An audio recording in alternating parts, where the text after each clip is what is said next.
welcome to the Intuition Revolution. I am your host, Kim Chestney, and we are kicking things off with an extraordinary writer, artist, and activist. From growing up with gunshot holes outside his bedroom window to sharing the stage with Deepak Chopra, Justin Michael Williams is a reminder to everyone of the power of following your dreams. He is an author, a top 20 recording artist, a transformational speaker whose work has been featured by everything from the Wall Street Journal to the Yoga Journal, Billboard Magazine, Wanderlust, South by Southwest, you name it. Justin is truly a pioneering millennial voice for diversity and inclusion in wellness. I am completely in love with his new book, Staying Woke, a meditation guide for the rest of us. And I'm super excited to talk all things intuition with him today. So welcome, Justin. Thank you. I'm so excited to be here, Kim. Hi. Hi. Hey. Oh, man. I have been looking forward to talking with you. I love your work. You have such a wonderful perspective on life and such a bright and beautiful heart. And fun fact, we're both from Pittsburgh, right? Aren't you? Yes, different Pittsburghs though. Different Pittsburgh. Different You're on Pittsburgh. the west, I'm on the east. Yeah. But you know, that's a connection. So I feel like on so many levels, we get this intuition thing and we're really speaking the same language. And what's really funny is I have this great kind of story for when I first discovered your work. It was really kind of an intuition or a God wink of its own. Working on my manuscript, and I was going really deep into this chapter about sort of post-mindful culture and what that is and how do we ask ourselves what's next, right? So we're meditating and we're being mindful and present, but for so many of us, there's still something missing, and in my mind, that something is intuition, insightful, right? And it's all well and good that we learn to be, but we also have to learn how to do, right? We have to live our lives and make choices from the right places. So I'm here working on this chapter about taking this next step and what it looks like. And I start thinking things, well, this is like kind of controversial and it might actually piss some people off. And I'm like, but you know what? I'm just going to sleep on it. You get in the zone and all this stuff starts flowing. And, I didn't really expect for the stuff to come out.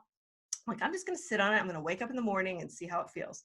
Lo and behold, I wake up and I open my inbox and there's your talk with Katie Brower. Wow. Okay, so there you are. And I start, and I turn it on and there you are. And you're saying these big, bold things like stillness is overrated.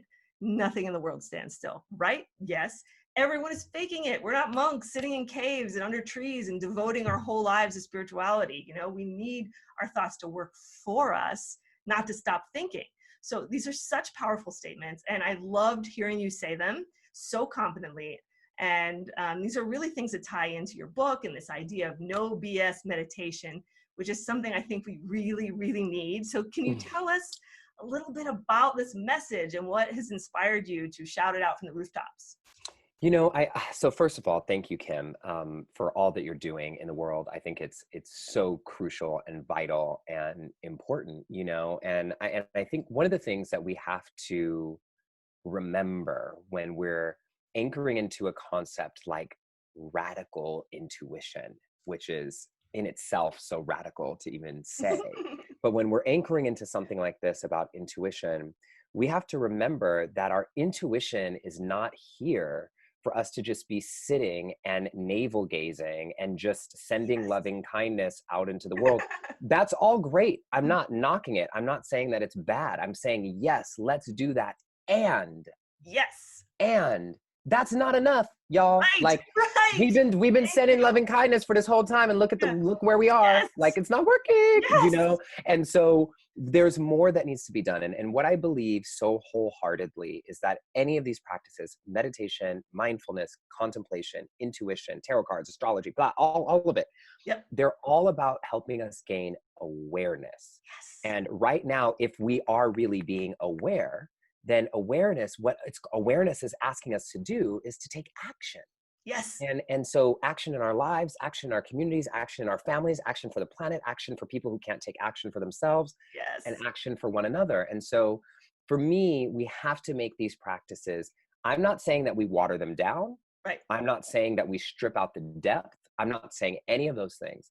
I'm saying that it's time for a revolution when we start to look at these practices and see how we apply them to new contexts.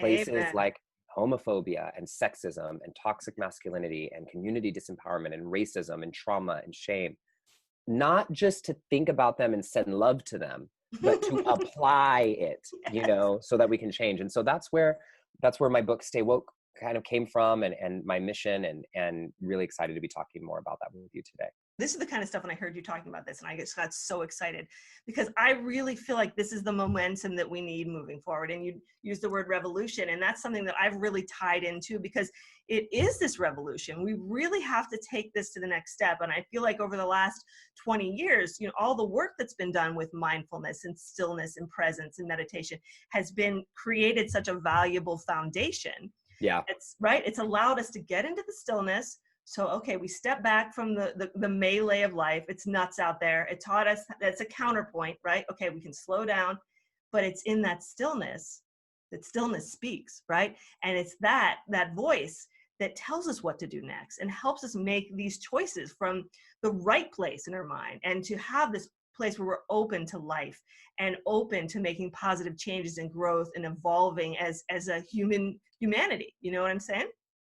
Yes, yes, yes. I resonate with this so deeply. And I think, you know, people ask me like, well, why do I need to apply meditation to racism? Like, why don't I just go out and organize and march and do the work? And I say, yes, everything for me is a yes and. Right. But for me, it's like when we're not in that place of being in touch with our inner self and our inner knowing, then the actions that we're taking are coming from our heads and not our hearts. And what we need more of right now in the world is action, but action that's aligned and coming from the root of the heart. And so that's why I think there's a beautiful intersection here between things like social justice and mindfulness and all the different contemplative practices that we have going on in the world. Absolutely, because I think it's about elevating our consciousness, right? Yeah. We've been living in an unconscious state. A lot of us, I mean, at all times we all are a little bit, but I think we're becoming more and more conscious, through mindfulness has been helpful to that, and meditation. And we get into this place where we're living consciously, then we can't do the things that we did before, because now we're aware and now we're conscious, and now we see that we were wrong, or we see more clearly, and even moving into a place of super consciousness. People like Yogananda and a lot of the great philosophers talked about this sort of elevated way of thinking that really comes from the intuitive mind, where you have insight and these really sort of genius levels of thought that comes to us as we become more and more conscious. So I think consciousness is really a good conversation around this app too. Absolutely. And I love the idea that you call the book Stay Woke, Mm-hmm. right? Mm-hmm. So is it like stay woke, like a command, or is it like just stay woke? No, it's really interesting. So the word woke actually has a backstory that a lot of people don't know. People think that the word woke is like, some millennial catchy hashtag or phrase that like came up in the last few years. But the word woke actually originated by African Americans in the 1960s on the East Coast in New York, as a way to say, hey, stay awake to the drugs being implanted in our communities, to the injustices that are happening in the criminal justice system, many of the things that we're still fighting for today. And so they use this word woke like a code word. And they would tell people, hey, you better stay woke. Like, you better stay woke, because if you don't, and you go to sleep and you go unconscious, the system's going to get you. And the things that are, this is going to happen. And so I find this beautiful intersection between the level of wokeness or staying woke and that call to action is what I really look at it as, that people were applying back then, and the same thing that's being called of us now, but in a way that intersects with mindfulness. So for me, stay woke is a call to action, and it's constantly evolving, because we can numb out at any time. And so it's not like, oh, I'm woke, I've arrived. It's like, no, like, you were woke a minute ago. Now are you staying woke? You know, so stay that way, right? Yeah. And that's where meditation can be really helpful, because it can help you to, reconnect to that level of consciousness and awareness, that it's so easy. Like, when life happens, it's easy to fall back asleep. It's easy to slip back in that if we don't, create the practices and the lifestyle to keep us elevated at that point of consciousness. Absolutely. I agree. now you've talked about something that I wanted to ask you about. You mentioned this when you were talking with Katie. Is this idea of spiritual bypassing? Can Mm. you talk to us a little bit about that and your thoughts? Yeah, this is again, it's like the it's one of the anchor reasons why I think this work is so important and that we call it to action and look at the different things that are happening in the world, because spiritual bypassing, for people who don't know, I think many of us have heard this phrase at this point, but if you haven't, it's just this concept that we are bypassing and ignoring the difficulties, the traumas, the places in our life and in our world that are suffering, and bypassing them with phrases like, we are all one, or, all is love. And like, and it's not that those things aren't true, Right. right? But it's also saying that, okay, like, we are all one. Say that to the homeless person who you walk by as if they're a piece of the landscape every day on your street.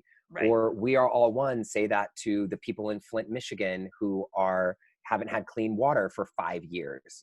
Like, how do we actually, what do we really mean by that? And are we Mm-hmm. using spiritual practices to bypass the more challenging things in our lives?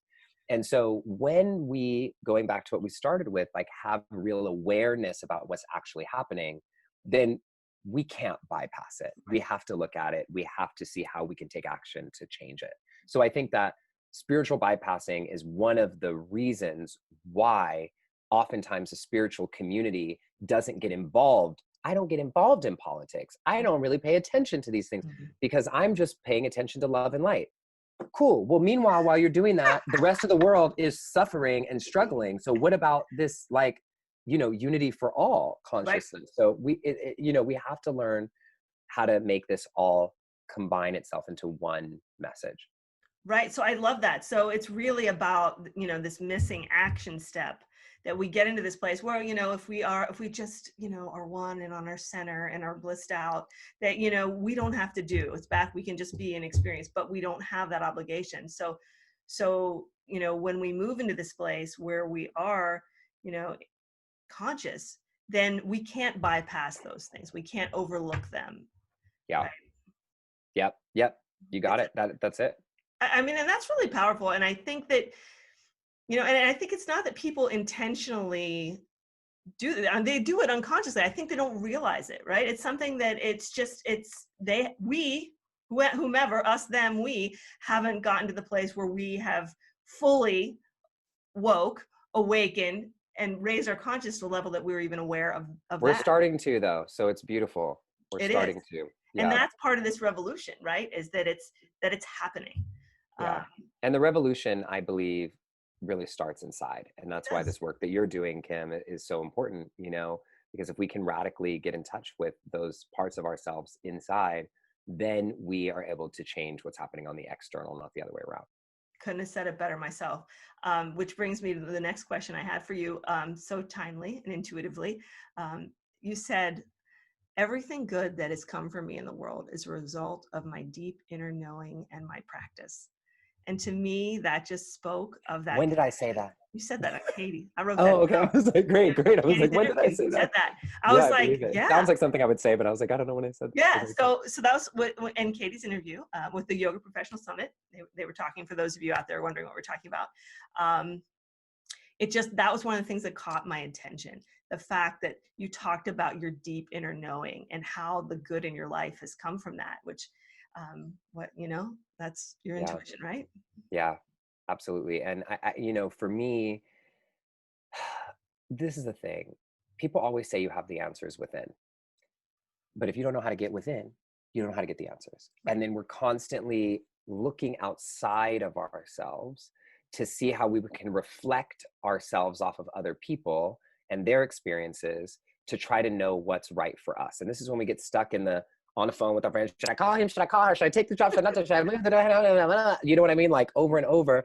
And this happens because we sometimes don't have that resource within. And there's no shame, Mhm. because you can start now. You know Right. what I mean? You can start now, and the relationship can be cultivated. And so there's an endless resource of power within you, that you can use to cultivate that center and that knowing, that helps guide you to the next step in your life. And this is what I say about intuition. I don't remember if I said this on the interview with Katie or not, but one of my people are often saying intuition, intuition, intuition. What is intuition? And I'd love to hear your definition, Kim. But like when people ask me, I always say, okay, what I think intuition is knowing something with certainty without knowing how or why you know it.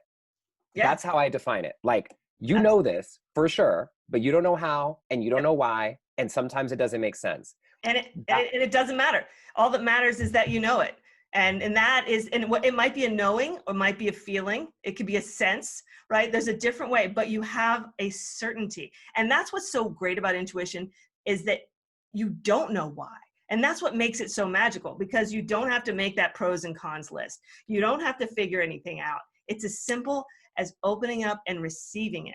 And you know. And you know it, right? And you're like, you are sure, and you know things that you shouldn't be possible for you to know. And that's what's so magical about it, right? And when that happens to you, when you have that, you're like, I just know for a fact that this is the right thing to do. Or I know for the fact that this is going to happen. I don't know, but I just know this is going to work out. And then it does. And when you have that experience and you get into aligned like that, you realize there's something magical going on there that everyone's missing. You know, we've been missing this for centuries and centuries. We've let our intuition sort of atrophy because we've gotten so connected with knowledge systems in the mind. And like you said, there's nothing wrong with that either. The mind is great. We want to be smart. We want to know how to engineer things and make life great and pleasant for us. But there's a whole other part of us, right? There's this creative part, this insightful part, this part of us that touches into sort of quantum things that we don't understand and can do the impossible and know the unknowable. We have that within us. Yeah. And that's what radical intuition is about too. So it really, yes, your definition is 100% in alignment with what I would say. And the more that people like recognize that that's a real thing, it's not like an old wives' tale. It's not something that just women have. We all have it. We were all born with it. We just have to, we didn't get a user's manual for it. So we just have to figure it out. Yeah. And I think as it relates to like that quote that you said of like all the great things in my life have come from this relationship. And I tie meditation and intuition together, like just they're completely intertwined and entangled in the most beautiful way to me, because like one of the ways that I get in touch with that center of intuition is through my meditation practice. And there's so many benefits of meditation that have been scientifically proven, but I could throw all that science out the door, because the thing that is the most important benefit to me is the fact that I get in touch with that relationship with my inner self and my intuition. Because when I have a decision to make in my life, I go to that place to make the choice. When I have a choice or a person or a thing or anything that I have to do, I go to that place. And that's why all the best things in my life have come from this, because when most things that I've done in my life, from not taking a job out of college during the recession and starting my own business, my whole intuition told me like, yes, this is exactly what you're supposed to do. Every single person around me, from my parents to my mentors and beyond, said, are you crazy? I was interviewing at Google. And like, I was like, I'm stopping my interviews and I'm starting my own thing. And if I would have listened to anyone else around me, I would be working in a corporate job, not doing what I'm supposed to be doing, and not saying that those jobs are bad. It wasn't what was aligned for my path. And now here I am, 11 years going on my 12th year as an entrepreneur at 32. And so like that is because I was able to have certainty that I knew this was the right choice. And that has rinsed and repeated itself so many times in my life. And guess what? I've made wrong choices too. But I've failing forward. And then learning in those wrong choices, which I'm air quoting wrong, that, oh, okay, so next time I have that feeling that I think is my intuition telling me yes, that's a no. So now I know that for next time. Right. You know what I mean? That was like my intuition, but it wasn't actually my intuition. It was a little different. So that you remember, so anyway, that's taught me a lot.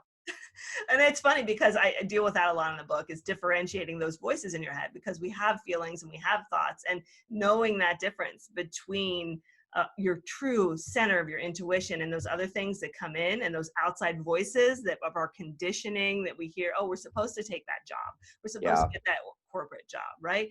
But you have that certainty that there's a path for you, and only you know that. And that's the thing about intuition. Nobody in the world knows what's meant for you except for you Yeah. and your intuition. And it's in there. And if people, that's the one thing I hear over and over again.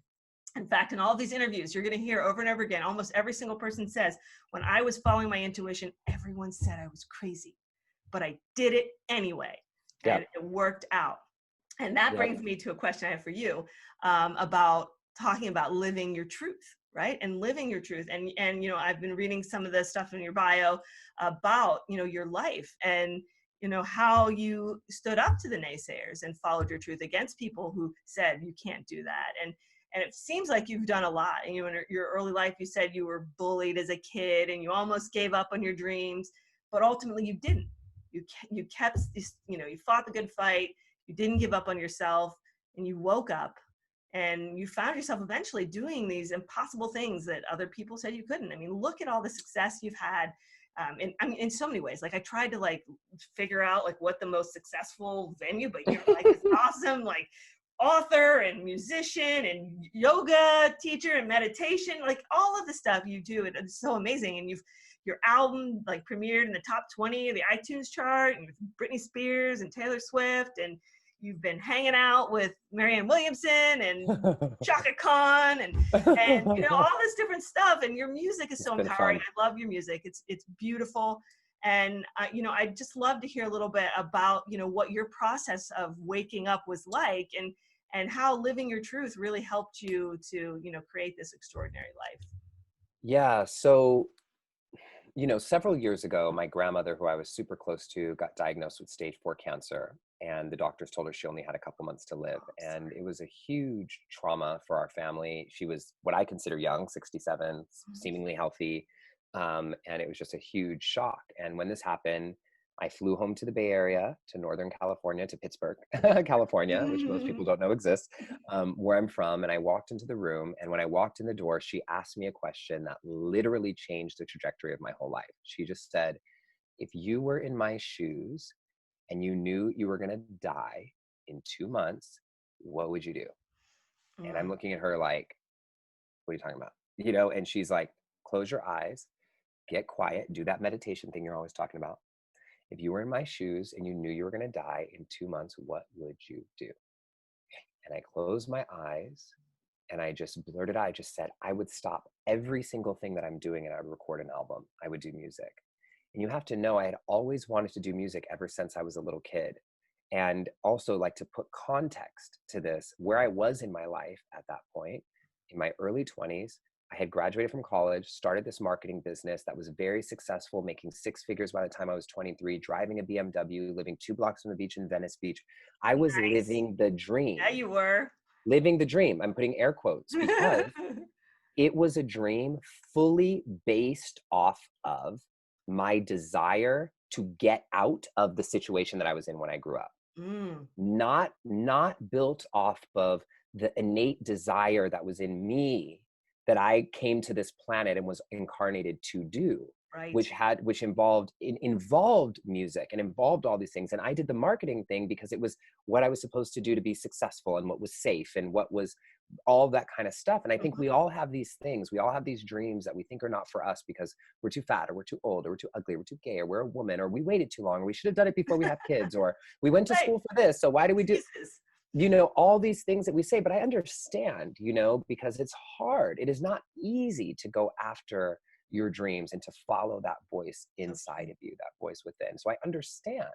I don't even call them excuses for people because it's real. We all have it.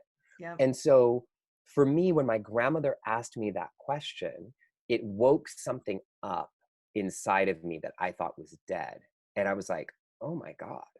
And I got this image in my head of me spending my whole life climbing up this marketing mountain. And I would have got to the top of it because I'm an overachiever, right? And sometime later in my life, going all the way to the top of this marketing mountain and then standing on the top, looking across and saying, damn, I spent my whole life climbing to the top of the wrong mountain. Oh. And I felt it. And I knew it was possible. I knew that reality was what was coming for me. And in that moment, my grandma made me promise her that I would record an album and that I would do music. And I did, because you don't break promises to your grandma. Unfortunately, she No. passed away and she was never able to see it on this plane. But even though that was the greatest challenge in my life, one of the greatest challenges, she also gave me the gift of really living my life. And so what I want to say to you listening is that there is a calling on your life. And if we don't get in touch with our intuition, if we don't get in touch with our inner knowing, what it takes is the universe smacking you upside the head with something until you wake up. And for me, it was my grandma having to pass away. But we don't have to have those big smacks upside the head, at least not as often. Right. We all go through shit, but we won't have them as often if we can get in touch with our intuition so that we can stay on our path. So exactly. And I love that you said that, because I always say, with intuition, you get to learn the easy way. And if you don't learn from your intuition, then you have to learn from your circumstances. And if you don't learn from your circumstances, then it's the whisper, shout, roar thing, then you're like get knocked down a flight of steps, or, I love that, Kim. That's so beautifully put. I love that. Right. I mean, and it's true. And that the more aligned you are with yourself, and that's what it is with intuition, right? It's aligning with yourself, your real self. And I had a very similar story. I worked for 20 years in technology, and always in the back of my mind, I knew there was something else for me. And I never quite knew how to get there, and then, one day came and the universe knocked me down a flight of steps, and I said, I'm quitting my job and I'm doing what I know I need to do. And then all these doors open suddenly, when you get aligned, the doors open. That's what's so magical. You're so afraid that, oh my gosh, if I do this, if I take these chances, and everyone thinks I'm crazy to begin with. Is it going to work? Is it going to happen? I don't know. Yeah. And then it does, when you trust, right? Because it all comes back to that trust in yourself and that trust in life. Amen. And knowing that whatever happens is for the right reason anyway. There's never a wrong thing. We learn from it. If we fail, we learn from it and we make better choices next time. But really reconnecting with that trust is where, for me, where everything began in my life. So I'm with you. Well, that was a great story. This has been so wonderful. Thank you so much for sharing your insights with us today. It's been such a pleasure speaking with someone who gets it and who understands. Yes, I just love it. Like you said, we are literally cut from the same cloth, plugged into the same spot. And, I think ultimately, what I want to make sure I leave people with is, meditation is not just a practice to help you relax. Meditation is a practice that is here to help you become more alive, become more connected to who you really are, more connected to what you really feel, more connected to. Here's the thing, people think meditation is supposed to make them feel good. Not true. Meditation is supposed to make you feel, period. And so when we get in touch and we use this practice, not just to relax and be zen and navel gaze, when we use this practice to become more alive, become more connected to our passions, become more of who we really are, that is how we start to wake up to the lives and the calling and the gifts of this life that we know we were born to live. And so it's just a great honor. I think all of these tools are leading us to the same place, leading us right back home. So amen. Thank you so much. And thank you for all of this light that you are bringing to the world. I know you are out there and you are shouting it from the rooftops and you're just bringing so much good in the world. So, keep fighting the good fight, keep putting all that great energy and wisdom out there. And thank you for all of your big-hearted service to the world.